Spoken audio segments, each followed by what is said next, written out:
Hi, everyone. My name is Alex. I'm a senior research associate at CARTE, which is the Center for Analytics and AI Engineering. In my day job, I do a lot of data science and machine learning on various applied projects. So naturally, it's also what I do in my spare time on things like this. So I'm going to start just briefly by outlining why we're all here. I think that most people are familiar with this by this point, but I think it's helpful just to make sure we're all on the same page. So earlier this year, our former mayor, John Tory, abruptly resigned after the Toronto Star published news that he was having an affair with a staffer at the city. It was quite abrupt. He had just won an election in October of last year. So, people were not expecting an election again this soon. Tory was, objectively very, very well supported. He won the election in 2022 with a very strong margin, although admittedly a low turnout. But as he departed, it meant that it left the field very wide open. There was no single candidate who was necessarily, well placed to take his position. And as a result of that, about 102 candidates ran for mayor, with 8 of those being people who, consistently polled above 1%. And at the end of the day, Olivia Chow won, and she won with about 37% of the votes, making her our new mayor. So this might be the kind of visualization that you're used to seeing. It's just a pie chart showing the vote share for each of the candidates. For the whole campaign, Olivia Chow essentially stayed in a substantial lead, although towards the very end, John Tory did make a last-minute endorsement of Anna Bailau, who you can see is the second largest part of the pie there, with many, many other candidates coming in with smaller portions. But the challenge, or one challenge with this election, is that Toronto has really struggled with a low voter turnout lately. It was the case in 2022. It was the case this year. Just before the election, we had a speaker here who showed a different version of this visualization, where they included the number of people who were eligible but didn't vote, and the number of people who just were not eligible at all. So I did that for our election this year, and you can see that when you include the number of people who could have voted and the number of people who couldn't vote at all, the number of people who actually walked into a polling booth and cast a vote for any of the candidates, including our mayor, was really small. So only around 39% of eligible Torontonians voted. And when you include just everyone who lives in the city, it's even smaller than that. So, whatever way you slice it, that is a clear minority of the total population. Out of the people who were able to vote, who were eligible to vote, well over 1.1 million people were eligible to vote, but didn't cast a vote in this election. And amazingly, this is actually still a better turnout than we had in 2022. This is not a problem that is exclusively at the municipal level in Canada. If we look at the last federal election, we see a similar problem. So this is everyone in the country, and you can see that out of all people living in Canada, only about 15% cast a vote for the winning party. And similarly, in the last Ontario general election, only about 13% of people living in Ontario actually cast a vote for the winning party. Now, I think a fair criticism of looking at the information this way is that the ineligible section, it includes infants, like it includes people who were not going to vote in any situation. But this is clearly an issue, no matter how you cut it, and it's an issue that people have pointed out, regardless of where they are in the political spectrum. So specifically in the context of our election that we just had, in the wake of that, there were a number of articles in the media discussing whether or not Olivia Chow had a mandate, even though she won the election. So for example, recently in the Globe and Mail, this was in the letters section, somebody wrote in to say that, well, Olivia Chow won, but she doesn't have a mandate to do anything because, she won, some fraction of the number of people who live here. Similarly, this was actually just before the election. There was an article in the Toronto Star saying, well, Olivia Chow is not going to be able to convince the premier to do anything because such a small number of people are actually casting a vote for her. I do think that's interesting, given that as I show, if that's our metric, then Doug Ford also, only got a fraction of the number of votes. But the issue here is clear that there is this question about, even though Olivia Chow won, what does she actually have a mandate to do? What positions that she's put forward? Is there a clear majority of Canadians or of Torontonians that support? And it's difficult to answer that question. Obviously, not every candidate who ran against Olivia Chow fundamentally disagrees with her. Some of the candidates ran very similar campaigns to her. And even among some of the other major candidates who disagreed with her, there are a number of policy positions they actually did agree on. So regardless of who you voted for, clearly there are some things, almost certainly, that Olivia Chow has proposed or people close to Olivia Chow have proposed that you do actually support, even if she wasn't your preferred candidate. So to take a digression, I'm not sure how many people here are familiar with Vote Compass, but maybe we can get a raise of hands if you've heard of it, or maybe you've used it. I know for myself, it's something that I've used for a long time, and I was like refreshing the Toronto Star, waiting for them to release it for this election.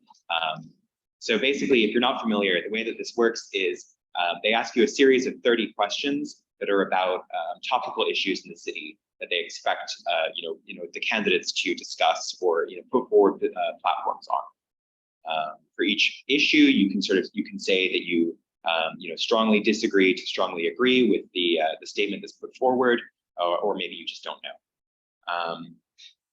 The thing that makes this interesting is that they also get candidates to answer these same questions. Last time around, they got many candidates to answer these questions. This time they got 7 of those top 8 candidates that I referenced earlier. But when you fill out this survey, you get this graph that shows where they fit you in this political landscape. If you're wondering, I answered every question as neutral in order to get that position. So I mean, you can definitely, there's methodological questions here that we can discuss later, but it shows you relative to all these candidates where you place on this graph. Just as a small aside, I do have criticisms of this because you can clearly see that this is just a straight left-right line at an angle. So I'm not sure where they get these senses of economic and social from. But then it also tells you how much you agree with each of the candidates. And this is sort of the core thing that Vote Compass is for, is to tell you, which of the candidates running in this election do you actually agree with? When you get past the marketing, when you get past, the media articles saying, vote for this person, this is who you actually agree with. But for my interests, the thing that was really useful was that for each of these 30 questions, they tell us how each of these candidates felt about that statement. So I think the way that they do this is they just send the survey to the candidate's office, and then either the candidate or someone who represents them fills it out for them. I think that in some cases, the way that they do it is they try to infer it based on what the candidate has said, but I don't think they did that for this election. Now that the election is over, all of these people have a certain number of votes to their name, right? And so what we can do is we can compare that to how these candidates responded to these questions. And so, for example, this is a fairly controversial issue, but we can say with certainty that, in the somewhat disagree camp, these candidates got 300,000 votes. And in the somewhat agree camp, we have a number, and in the strongly agree camp, we have a number. So we have this information about what each of these candidates said for these 30 questions. And then we have the information about how much support each of those candidates got. And so what I did is I took this information and I turned it into sort of a pseudo referendum for each of these questions. So what we do is we just add up the number of people who voted for any candidate who holds a given position in this survey. And then we can kind of get a sense of, what do people think about this issue based on the candidates we support. And it's important to note, as I said, this is 7 of the top 8 candidates. There were 102 candidates total. So there is a certain amount of votes that were cast for candidates who weren't in this survey. And you can see that at the bottom there. And then, of course, as I said, lots of people didn't cast a vote or weren't able to cast a vote. So this is still a subsample of the total population of Toronto. And then what I did is I turned that information, I aggregated those vote counts, and I turn it into a pie chart. And we can see how many people supported a candidate with each of these different positions. And I do want to note there that it's a slightly different claim to than saying that people actually directly think these things, which I'll get into in a minute. But it gives us a sense that, across the people who cast votes, for this issue, the statement, there should be greater police presence on Toronto subways, there's a slight majority of people who voted for a candidate who agrees with that. So as I say, there's a lot of caveats to this whole approach. It's very normal to vote for somebody that you don't 100% agree with. In fact, I think it's almost always do that. It would be amazing for you if there was a candidate who you exactly agreed with on every issue. The way that candidates responded to this survey might be different from what they would actually do when they get into government. We've all seen that. It happens all the time. And as I said, we only have answers from 7 of the top 8 candidates, and there were 102 candidates total. But on the other hand, most people do vote for a candidate whose views they can live with. As long as you're adequately informed about the person you're voting with, you're probably not voting for somebody who has a position that you think is totally abhorrent. So either the issue is important to you and you agree with this person, or the issue is less important, so you maybe don't agree with them, but you don't care that much. And even with some candidates missing, our sample size here is much, much larger than a normal survey. That if the Toronto Star posts a survey on their website, it's only out of Toronto Star readers, and maybe maximally 100,000 people are going to fill it out. Here we have a much larger percentage of the population. So even with these caveats, even with the flaws in this idea, this is a good opportunity to get the sort of temperature of the city on a range of issues that are quite important. And tying this back to the sense of Olivia Chow's mandate, it's an opportunity to see what positions that she holds as mayor actually did garner a majority of support across candidates, even among people who might have voted for somebody else. So where did the votes cast agree with Olivia Chow? What positions that Olivia Chow put forward did a majority of people actually vote in favor of, regardless of what candidate they supported? Firstly, high density residences. So almost everybody in the city who voted for a candidate that backed increasing the amount of high density residences in Toronto. I think only one candidate said they were against of these 7, and the rest of them all said that they were either for or strongly for. And accordingly, most people voted for somebody who has that position. This is already sort of the direction that our city is moving in, but it's clear that this is something that people broadly support, or there's not a lot of political momentum against this idea. Sorry to the people online, the AV just cut out. I'm gonna reset it. We've been having this issue in this room lately. People online should be able to hear me, but I just need to turn back on the screens in person. Okay, we're back online in person. The next thing that people broadly agreed on, property taxes. So everyone basically voted for a candidate who said that property taxes should be at least a little bit higher. This was maybe less universal than the high density, but again, it's clear that even among people who didn't support Olivia Chow, a lot of the votes did go to candidates who also agreed that residential property taxes will have to increase. In the next year, we're going to see a lot of debate around this issue. There's going to be a lot of discussion about what's the best way to do this. How much can they increase taxes? So it's worth keeping in mind that even amongst people who didn't vote for Olivia Chow, the idea that we might have to increase these taxes did garner support. I found this quite encouraging. People broadly voted for candidates who support increasing or tightening environmental regulations. And they also voted for candidates who agree with the idea that people are going to have to change their lifestyles in order to combat climate change. Interestingly, the amount for is the same for both of these premises, but the amount of people who are against versus strongly against changes when you change from consumers should pay prices that are higher to individuals will have to change their lifestyle. So I think there's an interesting thing there about how these questions are phrased. Next, which of Olivia Chow's positions remain controversial? So those graphs showed some of the things that, even taking Olivia Chow out of the picture, there was still broadly support from in the city. But there are positions that Olivia Chow holds that didn't garner as much support or are somewhat controversial. Other major candidates took different positions to her, so we don't have as clear of a sense of majority support or near unanimity. For example, and I don't love this, the premise Toronto should build more bike lanes, even if it results in fewer lanes for cars, is almost exactly split 50-50 in the vote share. So yeah, it's actually amazing how close to 50-50 it is. The strongly against is slightly larger than the strongly for, but across those two camps, there's about an equal amount of support.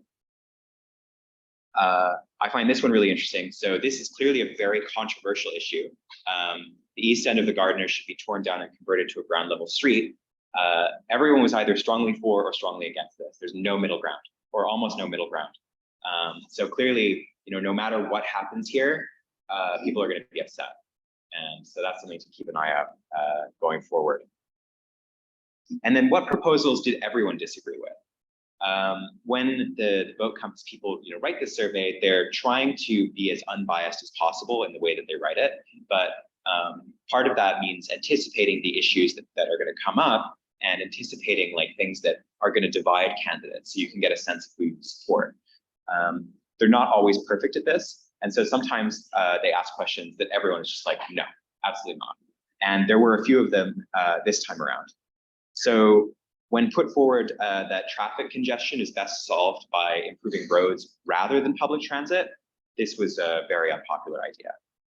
The idea that we should be fixing roads instead of transit is something that almost nobody supports in this city, which is interesting also, when looking at other car-based issues, which are a bit more controversial still. They asked this question, people who use illegal drugs should face criminal charges. This is actually less, I think, of a common discussion point in Toronto as it is in other Canadian cities like Vancouver. But sensing that this is something that comes up, they asked this question. And interestingly, nobody said that they were in favor of pushing criminal charges for people who use illegal drugs. The strongest position was that they were neutral. So this is interesting. There's no mandate here for an increase in punishment in this area. Not that it really matters, because Olivia Chow was not in favor of this anyway. And then, oh yeah. These questions, I guess, as someone who did take football on this, you kind of ask the following: city members.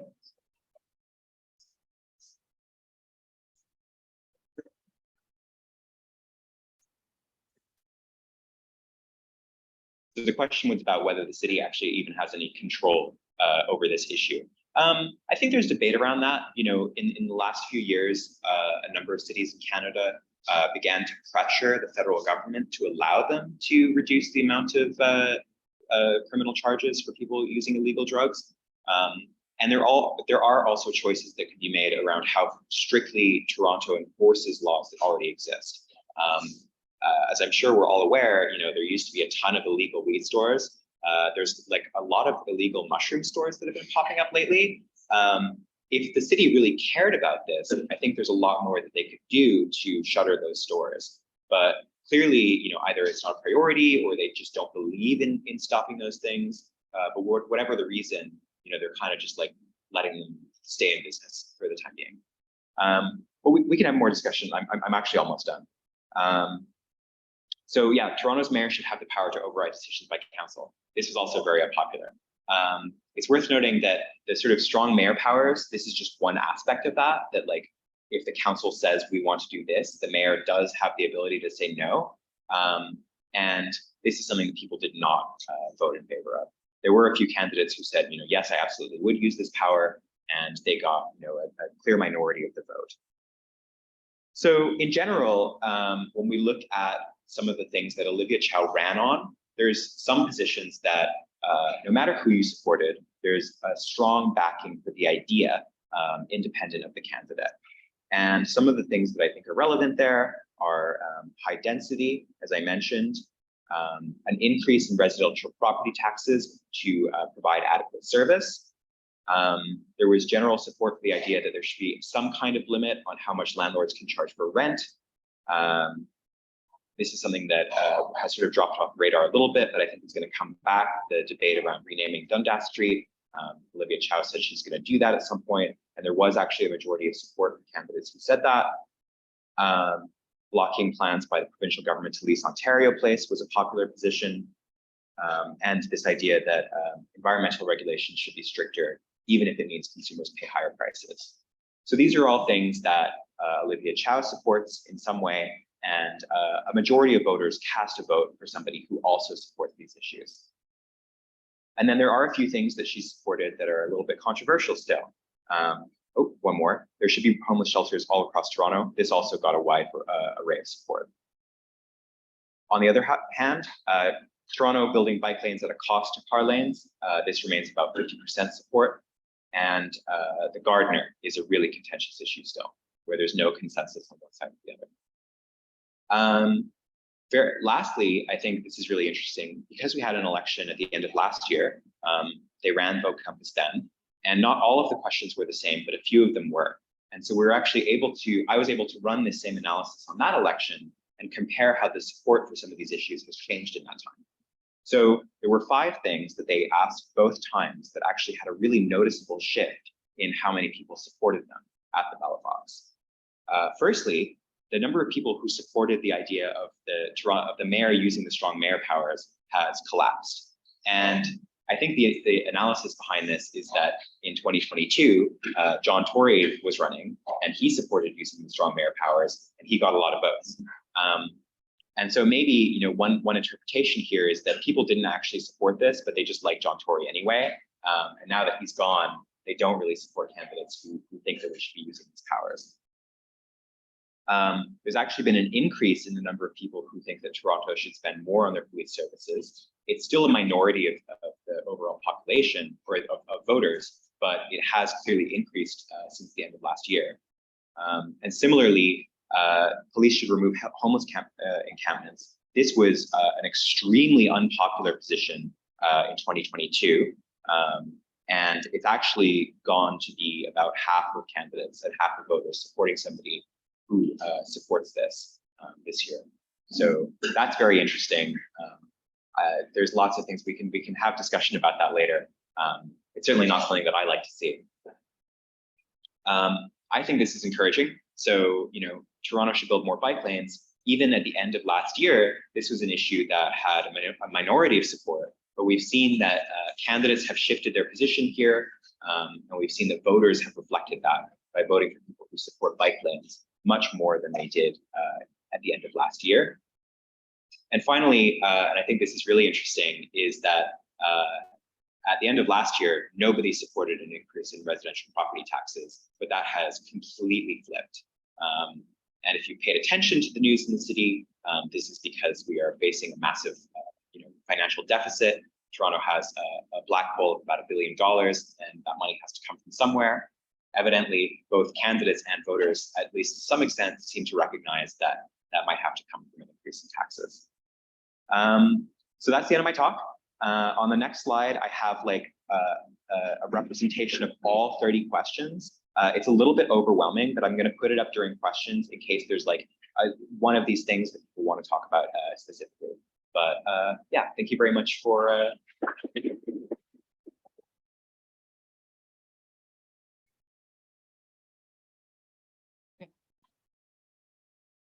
Yeah, so.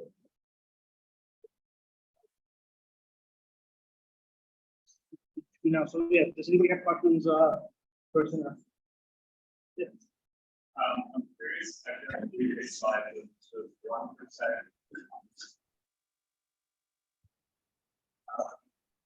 Slide the 1% and 3% for police services and homeless encampments from 2022. Yeah. Is that just because Tory didn't take a stand on those issues, or because it seems like the 2022 numbers are kind of a proxy for where did Tory stand? Yes, that's a very good point. So as you say, because John Tory got like 2/3 of the votes in the last election, a lot of those things are essentially proxies for just what did John Tory think. There's only really room in that last third for people to have a different position. And so you're right, because John Tory didn't actively say we should be doing this, it didn't get reflected in that vote count. But you can see for some of the other issues, like for bike lanes, clearly John Tory did not support that, because if he did, that number would be much higher. But almost all of the other votes went for somebody who thinks that we should have more bike lanes in the city. So there is still, it's more challenging to understand because so many of the votes went to John Tory. But I mean, at the end of the day, people voted for John Tory, so clearly they think that like some of his opinions are right, or they did anyway. I don't, but Yeah, yeah. sure. We have one online.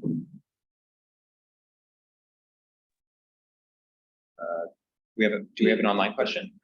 Yeah, John first, and then we have 2 questions. Okay, go ahead, John.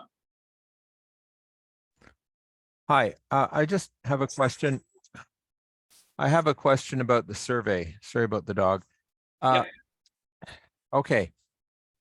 Was this, I mean, there's obviously a web portal that you can go in to take the survey and find out where your own opinions sit on the spectrum. Just wondering, was this done as a randomized survey? Because sorry, go ahead.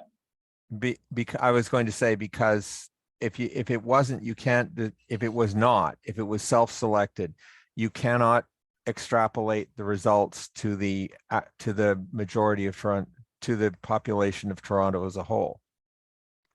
Well, so I'm not using the data of people who actually responded to individuals who responded to this survey. I'm using the data of the candidates who responded to this survey and then how people voted in the election. Okay. This is not, you're absolutely right that this is not a proxy for having a real like randomized survey where you're asking people these questions.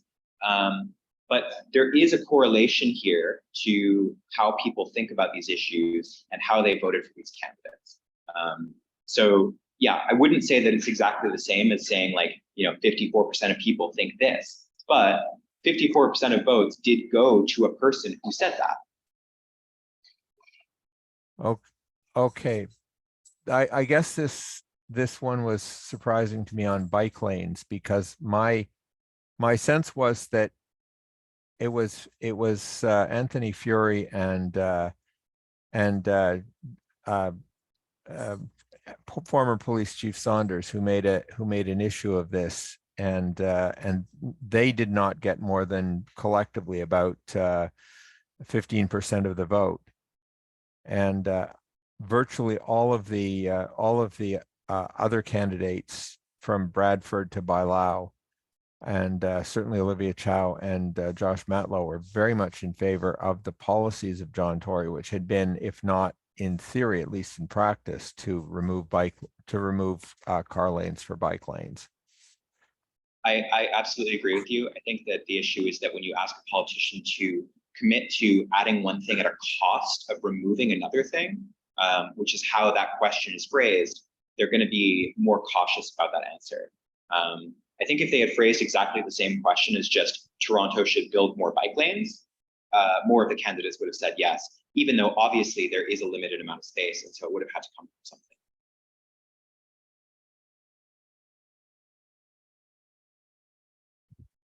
We also have a question from M. Go ahead, M. Hi, thanks Alex for the talk. I was wondering, okay, I was hoping to get your thoughts on something, but so do you think that doing referendums or perhaps randomized surveys, these are like valuable tools for a democracy? Yeah, absolutely, I do. I think that there's often issues that become commonly discussed in the press or online, where it's actually hard to get a sense of what just the population thinks about that issue, one way or the other. And so it is useful to be able to go back and figure out, well, okay, we're discussing this, we're arguing about this. Is this even an issue to most people? Is there a controversy here? Or are we debating an issue that is on the other side, are we missing an issue? You know, is there something that is being taken as standard by politicians, but actually people have a lot of different opinions on? And so I don't know if it should completely dictate policy, but I think that it is an important thing to understand what people think.